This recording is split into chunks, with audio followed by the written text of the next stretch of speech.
Y antes de irnos a corte, estábamos planteando esta pregunta a Arturo y a Belén. ¿Cómo motivas, cómo propicias, cómo enganchas a los chicos de hoy con el mundo que estamos viviendo? Bueno, Belén. pues sí. Pues yo quiero comentar que aquí es donde tiene relevancia el análisis del entorno. Hace rato yo hablaba de esta parte del entorno como la sociedad en la que está inmersa nuestro estudiante, ¿no? Y quiere decir el entorno familiar, social, en donde se encuentra la escuela, ¿no? Entonces tengo que hacer un análisis porque el ambiente, acuérdense que hace rato mencioné que no nada más es físico, bueno, o sí, de manera real, sino también puede ser virtual. Entonces, si yo estoy en una escuela en donde tengo la oportunidad de generar espacios virtuales, ambientes de aprendizaje virtuales, lo tengo que hacer. O sea, no sin importar la edad. Sin importar la edad. O sea, sí, obviamente debe tener sus límites, ¿no? En el caso de los más chiquitos, ¿no? Pero si yo enfoco muy bien y diseño muy bien mi ambiente de aprendizaje, no debo tener ningún problema. O sea, incluso si lo ocupo de manera cotidiana, ¿no? Con los adultos, si yo tengo problemas con mis estudiantes, hablando de un nivel universitario, de preparatoria, y que tengo el problema de que ellos utilizan el móvil, por ejemplo, que es un problema muy común para todos, y que yo le puedo prohibir con mi autoridad, eso pasa a veces, ¿no? Que le decimos, tienes que dejar el celular, eso le genera estrés al alumno. Y también tenemos muchos autores que hablan sobre la necesidad básica del alumno. Bueno, pues ahora la necesidad básica de nuestros estudiantes es tener el móvil. Entonces, ¿qué puedo hacer? Integrar ese elemento a mi ambiente de aprendizaje. Si yo lo integro, el estudiante va a estar con el móvil todo el tiempo, sí, pero con una situación educativa que lo va a llevar al desarrollo de competencias específicas.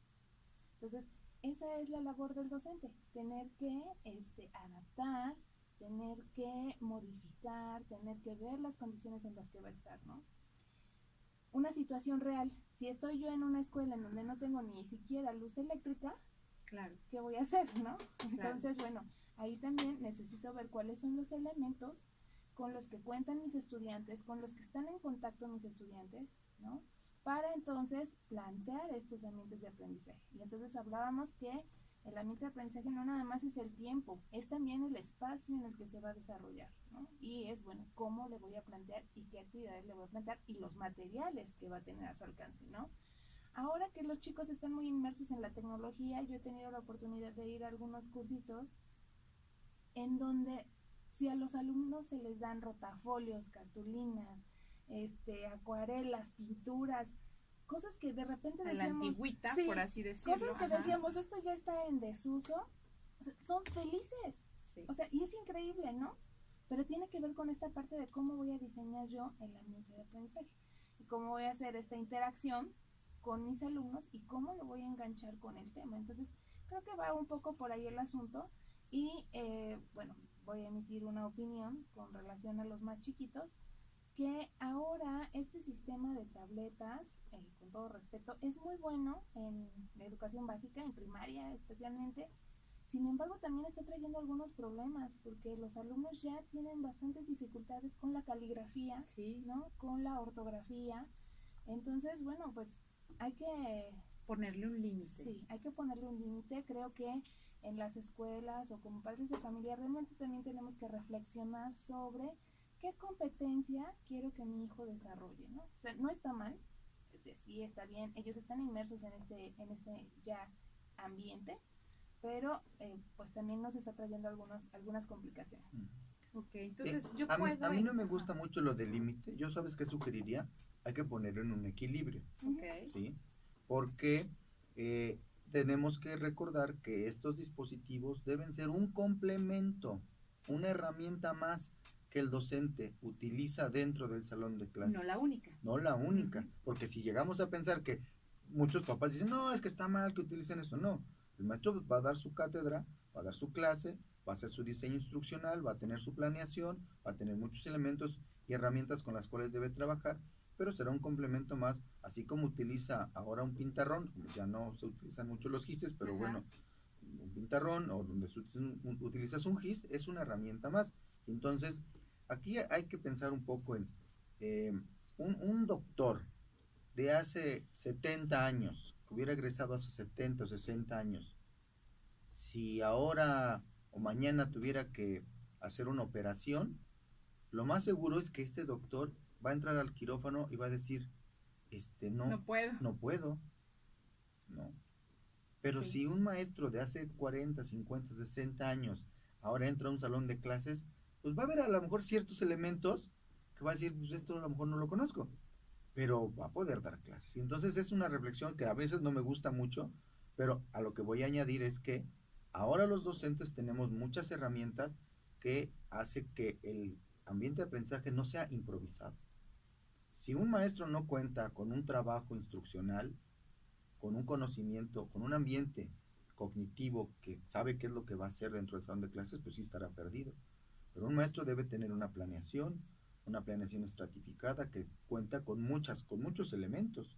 Es decir, qué tema vas a dar, qué recursos vas a utilizar, qué tipo de lectura vas a hacer, cómo vas a compartir esa lectura con los alumnos, vas a hacer una plenaria, vas a hacer una lluvia de ideas, ¿sí? ¿Cuánto tiempo vas a utilizar para esa lectura?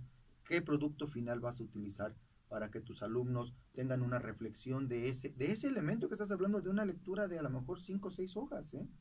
Y entonces, Ok. eso es una actividad que vas a realizar de las 350 actividades que vas a realizar por un semestre. Y no creas que eso el docente ahora se lo saca de la manga. Es una cuestión que aquí la maestra Belén podría profundizar mucho en hablar del diseño instruccional y cómo la planeación funciona como algo que debe ser la herramienta principal para que el docente en clase pueda generar un ambiente de aprendizaje exitoso. Claro, antes de ir a la planeación, mencionaste una anécdota que para mí es clave. O sea, un doctor de hace 50 años hoy entra a un quirófano y sí puede decir, necesito apoyo, ¿no? Sin embargo, un profesor pues se adapta, está más fácil que entre y que pudiera, ¿no? Impartir una clase. Claro. No está eso como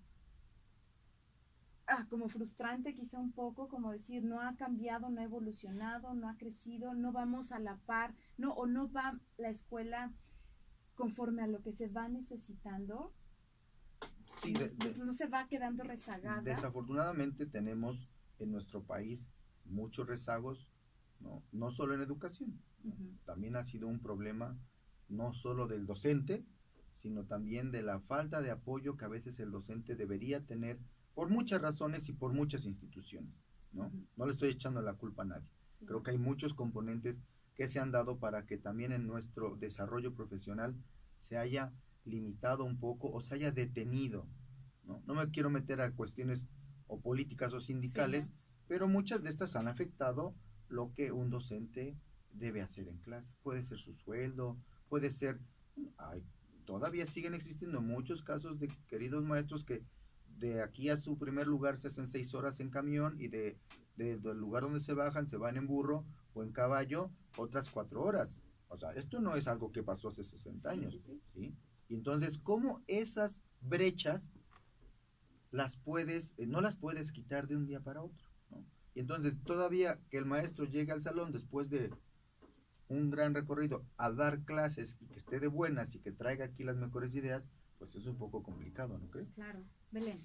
Sí, creo que además, bueno, ver esta parte de que no es solamente el desempeño docente, no es solamente los programas educativos, insisto, es el entorno, es nuestra sociedad, es llegar a situaciones en las que tienes alumnos que no desayunan, que trabajan en el tercer turno para poder sostener sus estudios, que son de familias que los abandonan, ¿no? Entonces, pues no nada más esa parte, porque la educación es todo eso, ¿no? Claro. Incluye todos esos elementos y entonces, pues sí, efectivamente, como decía Arturo, sin meternos en política o cosas así, pero entonces, ¿dónde está la garantía de que tenemos como ciudadano de tener mis necesidades básicas cubiertas, incluyendo la educación, ¿no? Entonces, bueno, no nada más así como dejarlo ahí, no es solamente esa parte, ¿no? Y bueno, creo que aquí está interesante como comentar que dentro de la educación superior, la formación de docentes es la única que está supeditada al Estado. ¿Eso qué significa? ¿Qué significa? Que el Estado es el único que regula lo que debe aprender o lo que no debe aprender un maestro. Para poder dar clases. ¿no? Entonces, esto no es como los médicos que tienen una instrucción universitaria o cualquier otra carrera que es de tipo universitario, en el que la universidad es autónoma. Entonces, de alguna manera, aunque tampoco es sencillo, tiene la posibilidad de diseñar, de modificar, de adaptar, de actualizar sus programas educativos. Las escuelas normales, que somos formadoras de docentes, no tenemos esa posibilidad. O sea, nosotros tenemos que esperar a que el Estado, el gobierno, saque las actualizaciones y saque las reformas para los planes de estudio para los, con los que se debe de formar al docente, ¿no? En este sentido, pues ahora con el nuevo modelo educativo y con la reforma de los programas a las licenciaturas en educación secundaria, en educación preescolar, en educación primaria, bueno, pues ya se contempla justamente este tema de ambientes de aprendizaje. Incluso hay una asignatura que tiene que ver con esta parte y que fortalece muy bien pues la formación de todos los docentes, ¿no? Esto pues obviamente no se va a ver a un corto plazo, ¿no? Esto son nuestros alumnos de primer grado, entonces bueno, pues pasarán varios años hasta que la sociedad pueda ver que esta formación ya en el tema que hoy estamos tocando de ambientes de aprendizaje, pues realmente va a tener un impacto o qué impacto va a tener en pues ahora en la educación de los chicos de educación básica, ¿no? Como que, ¿cuáles son los contenidos que ven en esta materia nueva de ambientes de aprendizaje? Bueno, en esta yo soy titular de la materia de ambientes de aprendizaje y la estoy dando en este caso en educación preescolar y en educación inicial. Uno de los primeros elementos que se tienen que analizar dentro de los ambientes de aprendizaje es, por ejemplo, los estilos de aprendizaje de los alumnos. Que voy a añadir algo que es algo obvio, pero nosotros trabajamos con seres humanos. Entonces, si tú tienes un grupo de 20, 30, 40 chicos y tienes que empezar a detectar cuáles son sus estilos de aprendizaje, voy a empezar diciendo, unos aprenden más rápido que otros, ¿vale? Pero hay diferentes barreras para el aprendizaje que a veces los alumnos tienen y entonces el docente tiene que empezar a identificarlas y aparte de eso empezar a generar estrategias para poder modificar esas estrategias de aprendizaje. Entonces, un profesor ahora se está formando para poder detectar en lo particular el estilo en el que cada niño aprende y entonces conforme a eso hacer una planeación para que el niño pueda aprender lo que tiene que aprender. No haces una planeación solamente Ajá, pero como dices, estrategias. Pero sobre todo va en ese sentido. Es decir, a lo mejor hace 20, 30, 40 años, pues ahora sí que... Se amolaba. Sí, había de otra. Sí, exactamente. No me importa cómo... ¿Te acuerdas que hacían el ejercicio de la fila de 5, 6, 7, ¿no? Y entonces, a lo mejor lo hacían como que en buena onda los maestros, pero en realidad decías, bueno, si ya identifique que tengo estos niños así, de los 5 a los 10, pues estoy viendo que estos chicos tienen un estilo de aprendizaje mucho más lento, ¿sí? Y entonces tengo que abocarme a hacer otro tipo de cuestiones, ¿no? Otra estrategia. Belén. Sí, creo que este diagnóstico en realidad no es tan nuevo, realmente sí se ha considerado desde hace tiempo para el diseño de las planeaciones porque pues es un poco la base. Obviamente ya en la práctica pues algunos docentes no la llevan a cabo, ¿verdad? Pero bueno, uno de los propósitos también que tiene la asignatura ahora de ambientes de aprendizaje pues es conocer un poco sobre los principios sobre los que se fundamenta esta parte de los ambientes de aprendizaje. Entonces, el principio número 1, por ejemplo, en los que se fundamenta el ambiente de aprendizaje, es el ambiente de la clase ha de posibilitar el conocimiento de todas las personas del grupo y el acercamiento de unos hacia otros. Progresivamente ha de hacer factible la construcción de un grupo humano cohesionado con los objetivos, metas e ilusiones comunes, que era lo que comentabas hace un rato, ¿no? Sí, y que se añaden ahora palabras muy interesantes como la inclusión, se añaden palabras ahora muy interesantes como esta situación de incluir a los alumnos implica muchas cosas. Una cosa es incluir y otra cosa es integrar. ¿Cuál es la diferencia? Yo puedo estar con todos mis alumnos dentro de un salón de clases y los integro. Cada ¿vale? uno con sus diferencias. Ajá. Sí. Pero cuando detecto estos estilos de aprendizaje diferentes o barreras que pueden tener por discapacidad o por cualquier otra situación, por TDA, por cualquier otra cosa, trabajo con unos de una forma y trabajo con otros de otra. Pero eso no quiere decir, están integrados, están todos en un salón, pero hay que incluirlos y tienen que trabajar todos de la misma manera, siempre y cuando no se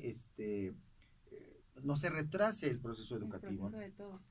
Muy interesante. Vamos a regresar a seguir platicando de este tema. Vamos a un corte comercial y regresamos. Ay, que el teléfono de cursillos, ¿no? ¿De quién? Ay, que anunciaron unos cursos el martes. Y yo no, pues ni idea, y no está Luis.